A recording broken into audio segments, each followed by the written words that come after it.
Welcome to another episode of Gus Does This. Today we're in my taxidermy shop and I'm going to show you how to make decorative skulls. These are a few of them I've done in the past. Just want to mention these were all legally harvested in the state of Texas with my hunting license. Please make sure wherever you are, don't pick up roadkill, and get your specimens legally. Check your state game laws, make sure you're doing the right thing. Alright, so what I do, is what's called maceration. So once you've detached the skull, you just drop it in water and leave it there for a while. It just starts breaking everything down and then it comes off the skull real easy. Since the last time I was here with you, I put the skulls in the... Well, that's not going to work.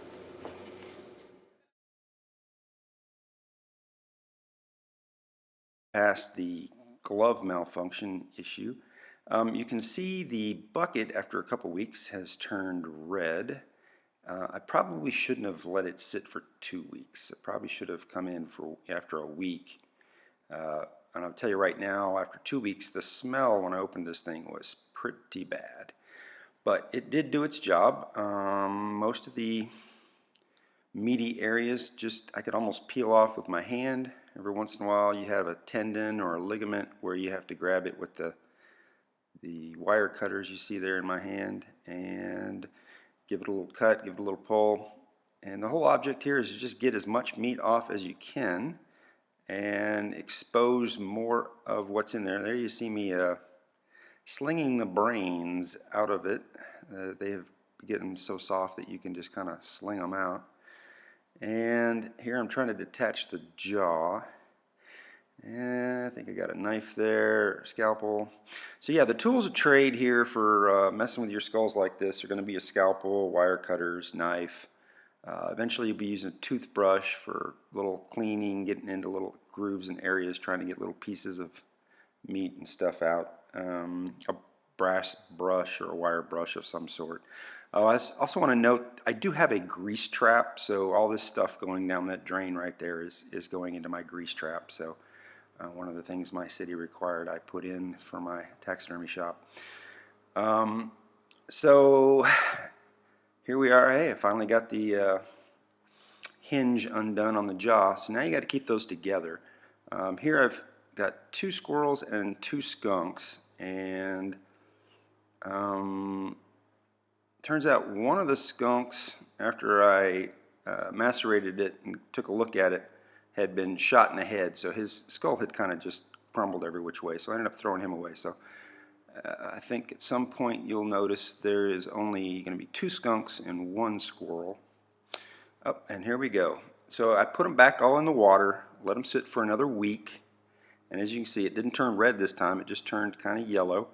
And this time, 99% of all the stuff has gotten soft and squishy. Now I'm being real careful here because now it's gotten to the point where the teeth are wanting to fall out and or will fall out if you turn it upside down or if you pull on them. So be real careful at this point. I probably shouldn't have that water on that hard. And I actually did end up losing one of the canine teeth on one of the skunks. Looked down and realized it was gone. I have no idea when and where I lost it. So just be mindful of that. You see that little wire cage I have there in the sink trying to catch some of these small pieces as they come out.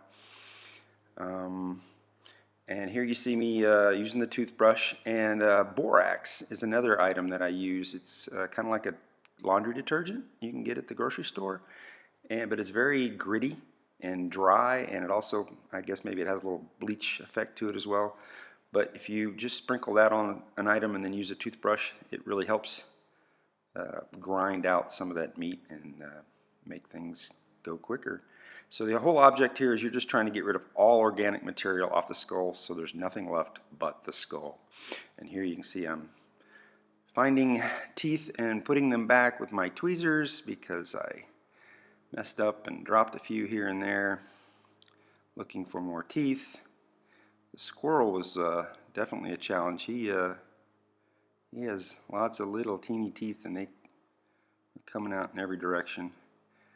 Anyway, you'll see here in a second, after I get them all up on a paper towel, how clean they are.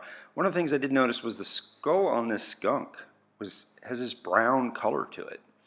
I've never done a skunk, I mean not a skunk, the squirrel. Never done a squirrel before, and so it was just kind of odd. Most skulls, maybe it's because he was so thin. Anyway, most skulls I've done in the past are this kind of off-colored white after you're done with them.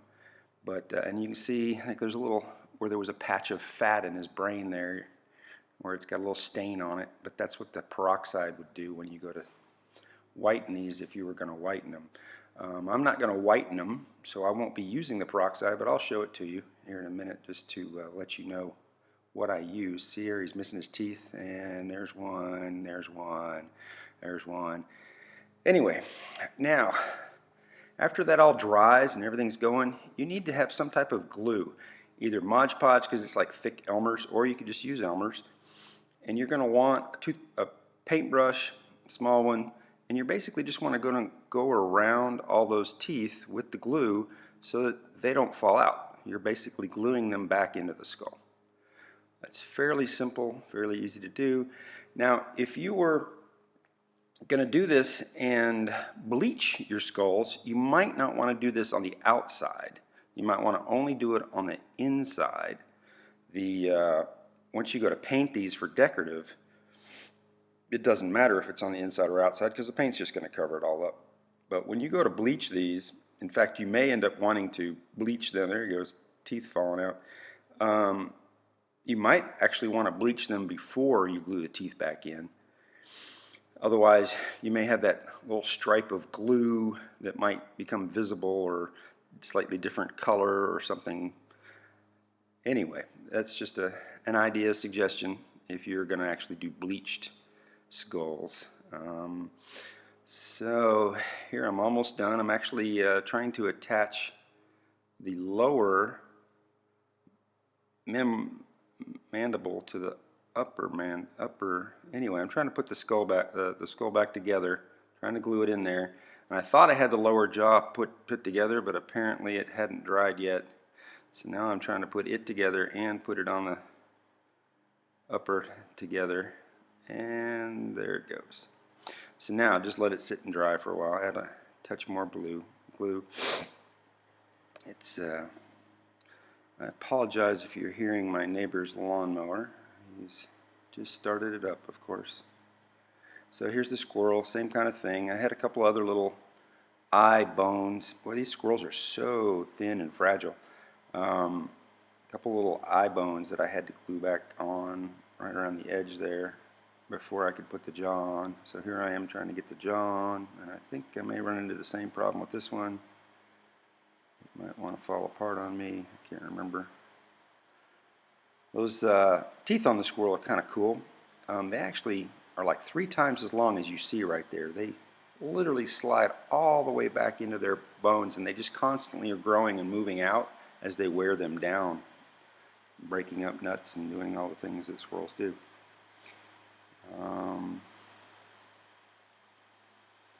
Yeah, fine-tuning it. You just gotta take your time and be patient with them.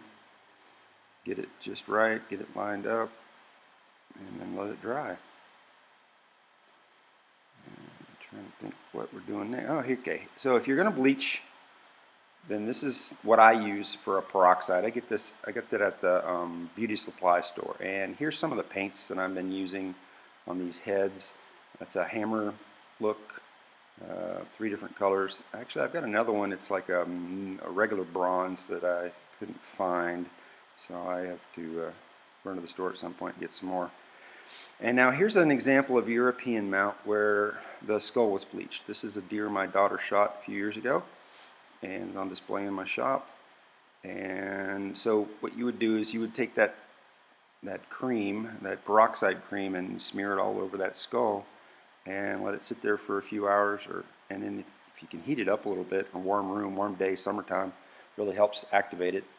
And then just wash it off, rinse it off, and you're done. Here I am painting these. This is the first skunk skull. I don't like this color at all. Like I said, I needed to go to the store and I didn't, so I grabbed a different paint, and it's just kind of a normal enamel brown. And now that it's done and I've been looking at it, I'm going to go back and get the right color and make it bronze. So anyway, it's pretty simple. Just move it around until it dries. Here's the squirrel. This one I did in copper.